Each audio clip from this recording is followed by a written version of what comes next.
I wanted to do a video today about how our spiritual guides and angels are always here helping us in unseen ways, even if we don't believe in them. And I'm going to give an example. And today's video is going to be very casual because I've just been so busy writing my second book, The New World of Love, that talks about humanity's great awakening and spiritual ascension and the bright future of the human race, that I haven't had much time to do any videos. So it's going to be real casual today. I might make a few mistakes. To give you an idea how casual it is, I'm wearing a t-shirt, sweats, and Crocs, the three international symbols of a man who's given up on his looks temporarily. So anyway, I want to tell you about the story of John DeLorean.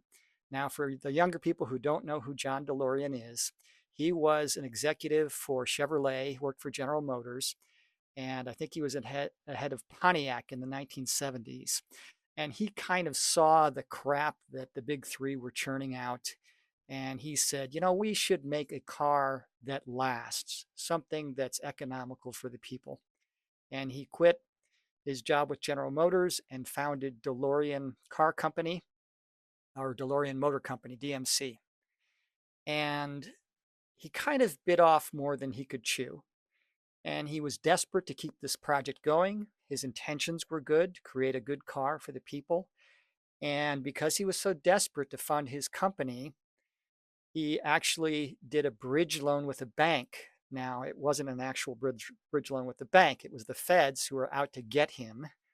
When they get their hooks into you, they don't give up whether, you're a good guy or not.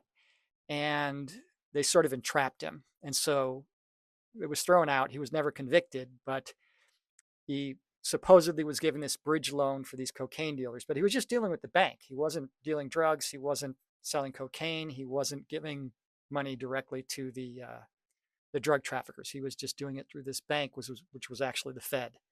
I think the federal agents that set him up. Anyway, he lost everything. He became estranged from his family because there was this big media surrounding it, and his name, DeLorean, which was the name of his car company, became a laughing stock. I mean, there were jokes.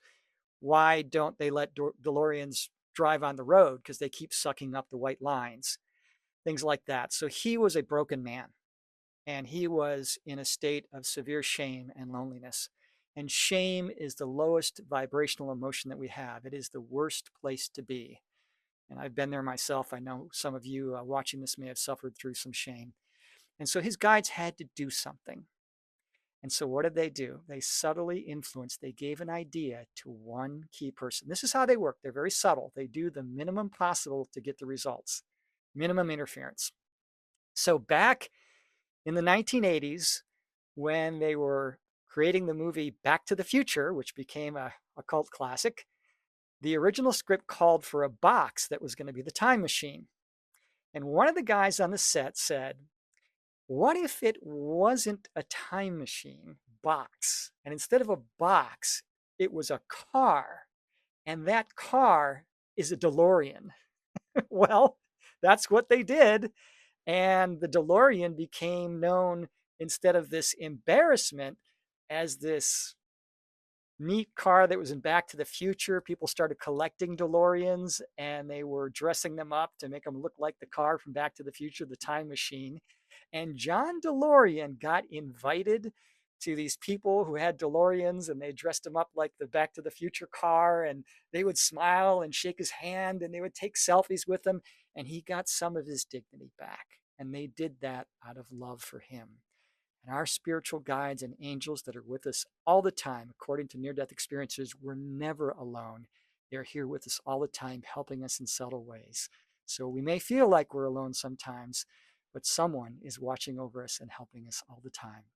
And now it's very important, too, to ask your guides and angels to help, because there's a whole set of things they're allowed to do at their discretion.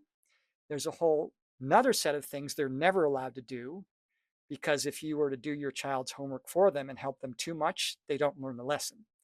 And there's a third set of things that they're only allowed to do if the human being asks. So it's important when you're speaking to your guides or angels or praying to say things like, I invite all those of the light to act on my highest good and give me all the help that is beneficial to me and my spiritual enlightenment and growth.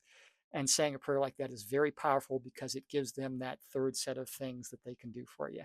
Hope this helped, and thanks for watching. I'll see you in the next video.